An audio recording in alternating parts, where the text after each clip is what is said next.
ஸ்ரீராமரை தரிசிக்க மகா புண்ணிய சேத்திரம் 3 நாட்கள் அயோத்தியா மற்றும் நைமிச்சாரண்ய புனித யாத்திரை ஜூலை 18, 19, 20. உடனே முன்பதிவு செய்யுங்கள். Sri Agraharam group of companies, Chennai.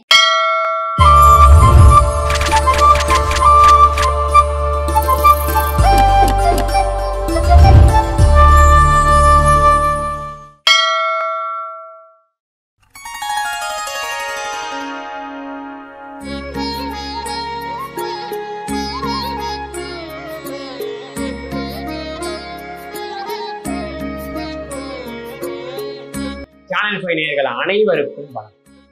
இன்னைக்கு நம்ம திருமால் பெருமை அப்படின்ற தொகுப்புல திருமங்கையாருடைய பாசுரத்தை பத்தி பார்க்க போறோம். அது மட்டும் இல்லாம காஞ்சி அரங்கம் வைணவத்துல எப்படி இணையுது, துவைத்தம் மற்றும் வைணவத்தினுடைய அந்த நிவேதனங்கள் என்னன்ற மாதிரி பார்க்க போறோம். வாங்க போறோம்.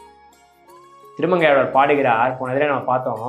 அவர் பாடுறாரு, வாடினேன் வாடி வருந்தினேன் மனத்தால் பெருந்துயர் இடும்பையில் பிறந்து கூடினேன் கூடி இளையவர் தம்மோடு அவர் தரும் கலவியை கருதி ஓடினேன் ஓடி உய்வதன் பொருளால் பெருந்தெளின் தெரிந்து நாடினேன் நாடி நான் கண்டு கொண்டேன் நாராயணா என்னும் நாமம் அப்படிங்கிறார். அதாவது வாடி போயிட்டாராம். வாழ்க்கையில சந்தோஷமாக இருந்தோம் என்று நினைத்து வாடிக்கொண்டே வாழ்ந்தாராம் திருமங்கையாழ்வார். அப்படி வாடிக்கொண்டே இருந்த பின்பு இளையவரோட கூடி கலவிதான் அனைத்திற்கும் சிறந்தது அப்படின்னு யோசிச்சாராம். அப்புறம் ஓடினாராம்.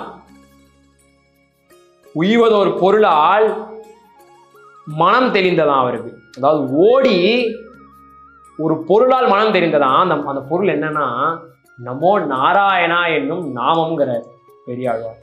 எவ்வளவு ஒரு அழகிய பாசுரம். நமோ நாராயணாய அப்படின்னு சொன்னா இறைவன் நம்முன் வந்து நிற்பார், நம்மை ஆட்கொள்வார், நாம் அவரை உணரலாம் அப்படிங்கிற ஒரு வரிய ஒரு 4 அடியில பெரியாழ்வார், அதாவது திவ்ய தேசங்களின் பெருமையை பாடிய ஒரு பெரிய ஆழ்வாரான திருமங்கையாளர் சொல்றாரு. இவ்வளோ ஒரு அழகிய ஒரு தமிழ் பயன்பாடாங்க. அப்படிலாம் சொல்லிதான் பெரிய திருமங்கையாளருடைய அந்த ஒரு வரலாறை நம்ம பார்த்தோம். நடந்தது. அப்புறம் பதரிகாசிரமம் போறாரு, நைமிசாரண்யம் போறாரு, அனைத்து இடத்திலையும் போய் பாடி பெருமாளுடன் கடைசியில் அவரும் ஐக்கியமாகிறார். அவருடைய திருவரசானது தமிழ்நாட்டில் தஞ்சை மாவட்டத்திற்கு பக்கத்துல இருக்கு இன்றளவும் அப்படின்னு அனைவராலும் சொல்லப்படுகிறது. அந்த இடம் அதுதானா என்று நமக்கு தெரியவில்லை, ஆனால் இருக்கிறது என்று சொல்கிறார்கள். குமுதவள்ளி நாச்சியாரும் அவருடைய பக்கத்திலே ஐக்கியமாகி அவருடனே இருக்கிறார்கள். சரி, ஆழ்வாரின் பெருமைகளை பலவாறாக கண்டோம். குலசேகர ஆழ்வாரை பற்றி கண்டோம், திருமங்கையாழ்வாரை பற்றி கண்டோம், பெரியாழ்வாரை பற்றி கண்டோம், நம்மாழ்வாரை பற்றி கண்டோம், பலரை பற்றி கண்டோம். இந்த ராமானுஜருடைய காலத்துல ஆழ்வார சில பேர் இருந்தாங்கன்னு சொன்னேன். அது யாரு? வேற யாரு? கூரத்தாழ்வார் தான். ராமானுஜர் இருக்கும் இடத்தை சொல்லவில்லை என்றால் உன்னுடைய கண்களை பிடுங்கி விடுவேன் என்று சொல்லும்போது பிடுங்கி கொண்டு அப்படிங்கிறார். ஆச்சாரிய பக்தி அங்கதான். கூரத்தாழ்வார் ஆழ்வாராக இருந்தாலும் இந்த ஆழ்வார் கணக்கில் அவர் வரவில்லை. அவர் ஆழ்வார் ஏனென்றால் ராமானுஜன் மீது ஆழ்ந்து இருந்தால் அதனால் அவர் ஆழ்வார். இந்த 12 ஆழ்வார்கள் பெருமாளை பற்றி பாடினார்கள். இந்த ஆழ்வான் ஆழ்ந்து அந்த தியானத்தில் இருந்ததால் இவரை ஆழ்வான் என்று அழைக்கிறோம். கூரத்து ஆழ்வான். கூரம் என்ற ஊரில் பிறந்து கிருமி கண்ட சோழனுக்காக தன் 2 கண்களையும் வெட்டி வீசுகிறார். அந்த பார்வையை இவர் திரும்பவும் பெறுகிறார் ராமானுஜனுடைய அருளார். ஆனா தன்னுடைய குருக்காக கண்ணை எரிகிறான் ஒரு சீடன் என்றால் அந்த குருவை அவன் எவ்வளவு நேசித்திருப்பான், குருவிற்காக எவ்வளவு செய்திருப்பான், குரு அவனுக்காக எந்த அளவு ஞானத்தை போதித்திருப்பார். இந்த ஒரு குரு சிஷிய ஒரு பாண்டிங்கை நம்ம வைணவத்துல பார்க்க முடியும். சரி, எல்லாமே பார்த்துட்டோம்னு நினைக்கிறேன். இப்போ வைணவம்ன்றது 2 பெரும் நகரங்களை அடிப்படையாக வச்சுதான் தமிழ்நாட்டில் இயங்கிட்டு இருக்கு. ஒன்று காஞ்சி, இன்னொன்று அரங்கம், திருவரங்கம். காஞ்சிபுரம் என்பது வைணவத்தினுடைய பவர் ஹவுஸ் அப்படின்வாங்க. திருவரங்கமும் அதே தான், வைணவத்துடைய பவர் ஹவுஸ் அப்படின்வாங்க. 2மே பாஞ்சராத்திர ஆகம முறைப்படி பூஜைகள் நடைபெற்றாலும் இந்த வடகலை தென்கலை பிரிவுக்கு இது 2மே ஒரு விசித்திரமான ஒரு வரலாறை கொண்டவையாக இருக்கின்றது. இந்த 2 கோவில்களும் காஞ்சிபுரத்திலிருந்து வடக்கே சென்றவர்கள் வடகலை என்றும், தெற்கே வந்தவர்கள் தென்கலை என்றும் ஒரு புனைவு வரலாறு இந்த வைணவ சமூகத்திற்குள் பலரால் சொல்லப்படுகிறது. சிலர் பாகவதோத்தமர்கள் வடகலையாக இருந்தனர், வெயில் காரணமாக அவர்களுடைய திருமண் மூக்கின் இடையே வழிந்தது, கசிந்தது, அதனால் அவர்கள் தென்கலையாக மாறினார்கள் அப்படின்னு சொல்றாங்க பலர். நமக்கு சரியான வரலாறு தெரியல, வடகலை முதலில் வந்ததா தென்கலை முதலில் வந்ததான். இந்த காஞ்சியும் அரங்கமும், இது என்ன சார் காஞ்சி அரங்கம்? நகரங்களில் சிறந்த நகரம் காஞ்சி.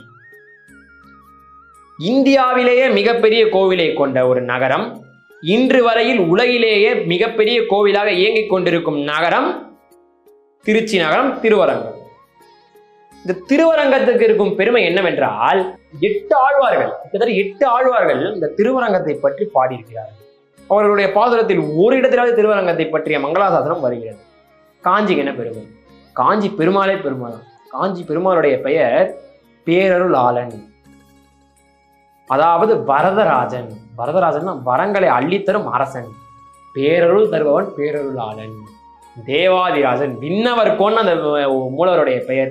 தேவாதிராஜன் நீ சொல்றோம்னா விண்ணவர் கோன், தேவர்களுக்கெல்லாம் அரசன் அங்கு வீற்றிருக்கிறார் அப்படின்றத நம்ம புரிஞ்சுக்கணும்.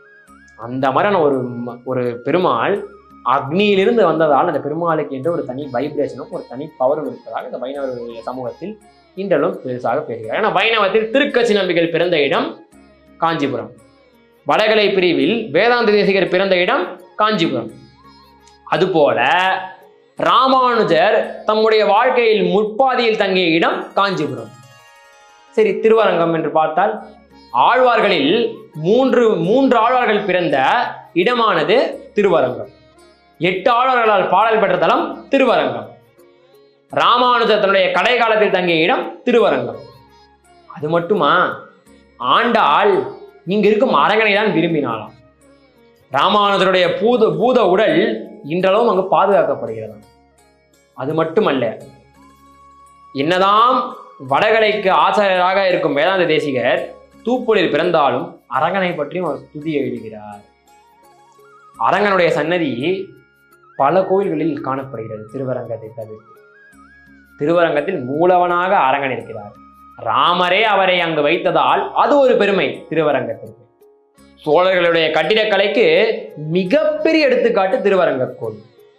பல்லவர்களுடைய சிற்பங்களுக்கு மிகப்பெரிய எடுத்துக்காட்டு அந்த திருவரங்க கோவில். சோழர்களுடைய திருமால் பக்தியும் பல்லவர்களுடைய திருமால் பக்தியும் ஒரு சேர காணப்படுவது திருவரங்கத்தில் தான். வைணவத்திற்கு 2 பெரும் மடாலயங்கள் இன்றளவும் இயங்குகிறது என்றால் அது இந்த 2 இடங்களில் தான். திருவரங்கத்தை பொறுத்தவரை பல மடாலயங்கள், வடகலை தென்கலை பிரிவுக்கான பல மடாலயங்கள் இன்றளவும் இயங்குகிறது. காஞ்சியை பொறுத்தவரை பரகால மடம் என்று சொல்லப்படும் மடமானதுடைய அந்த ஹெட் பிரான்ச்சு இந்த காஞ்சிபுரத்தில் தான் இருக்கிறது. வேதாந்த தேசிகர் பிறந்த இடமானது இந்த காஞ்சிபுரம். அப்படி இந்த காஞ்சிக்கும் திருவரங்கத்துக்கும் நெருங்கிய தொடர்பு இருக்கிறது. ஆனால் பல மீட்டர் தொலைவில் இருந்தாலும் தொடர்புக்கான தொலைவு ரொம்ப கம்மி தான். அதாவது இந்த தொடர்புக்கான அந்த டிஸ்டன்ஸு இந்த ஆச்சாரிய புருஷர்கள் நினைத்தால் ஒரு நொடியில் இங்கிருந்து அங்கு போக முடியுமா, அங்கிருந்து இங்கே வர முடியுமா? அதுதான் இறை பக்தியிலுடைய சிறப்பை பெற்றவர்கள் செய்யும் செயல். இறை பக்தியில் திரைத்தவர்கள் செய்யும் செயலும் அதுவே. அப்படி வைணவ சமுதாயத்தில் வைணவ சமூகத்தில் 2 கோவில்களும் 2 நகரங்களும் பெரும் சிறப்பை பெற்றது. ஒன்று பல்லவர்களுக்கான சாம்ராஜ்யம், இன்னொன்று சோழ சாம்ராஜ்யத்திற்கான தொடக்க புள்ளி. உறையூரில் இருக்கும் சோழ பேரரசியை பெருமாள் திருமணம் புரிந்தார். இங்கு பல்லவர்களுக்கு பெருமாள் காட்சி கொடுத்தார். பரமேஸ்வர விண்ணகரம் இருப்பது காஞ்சியில், உறையூர் மணவாளன் இருப்பது திருச்சியில். இது போல இந்த காஞ்சியும் திருச்சியும் ஒரு அண்ணன் தம்பி போல் தூரத்து சொந்தமாக வைணவத்தில் இன்று பார்க்கப்படுகிறது. இரண்டுமே எப்படின்னு பார்த்தோம்னா, அங்க இருக்கும் ராமானுஜர் தென்கலை நாமமும் இங்கு இருக்கும் ராமானுஜர் வடகலை நாமமும் இட்டு கொண்டிருப்பார். ராமானுஜர் என்ன நாமம் இட்டாருன்னு யாருக்கும் தெரியாது. ஆனா இந்த 2 கோயில்களிலும் 2 விதமான நாமங்களை இட்டு ராமானுஜர் பக்தர்கள் அருள் பாலிக்கிறார். அதனால் ராமானுஜர் என்பார் 2 பிரிவுகளுக்குமே தலைவனாக இருக்கிறார். இந்த வைணவ சமூகத்தில், இந்த வைணவ சமுதாயத்தில் ஒரு எல்லைக்கு அப்பாற்பட்டு ஒரு எல்லை வகுக்க முடியாத ஒரு ஆச்சாரிய புருஷராக ராமானுஜர் இருந்தார் என்றால் அதனை யாராலும் மறுக்கவே முடியாது. அந்த மாதிரியான ஒரு மகா புருஷரை இன்னும் இந்த வைணவ சமூகம் காண்பது இன்னொரு முறை கடினம் தான். அதாவது மிக மிக கடினம். அவரை காண்பது என்பது மிக கடினம். அவரை காண வேண்டும் என்று பெருமாளிடம் கடிதம் போட்டாலும் பெருமாள் நினைத்தால்தான் இன்னொரு ராமானுஜரும் இந்த உலகிற்கு வருவார். அப்படியான ராமானுஜர் தன்னுடைய வாழ்க்கையில் முற்போதில் தங்கிய காஞ்சியும் பிற்போதில் தங்கிய இந்த திருவரங்கமும் வைணவர்களுக்கான ஒரு மிக பெரும் ஒரு ஸ்தலமாக இன்றளவும் விளங்குகிறது. சரி, காஞ்சிக்கும் அரங்கத்திற்கும் ஆன தொடர்பை பார்த்தோம், பல்லவர்களுக்கும் சோழர்களுக்கும் ஆன தொடர்பை பார்த்தோம், அனைத்தையும் பார்த்து விட்டோம். பெருமாளுக்கான நிவேதனங்கள் என்ன, துவைத்தம் என்ன சொல்கிறது என்பதை பற்றி அடுத்த காணொளியில் பார்ப்போம்.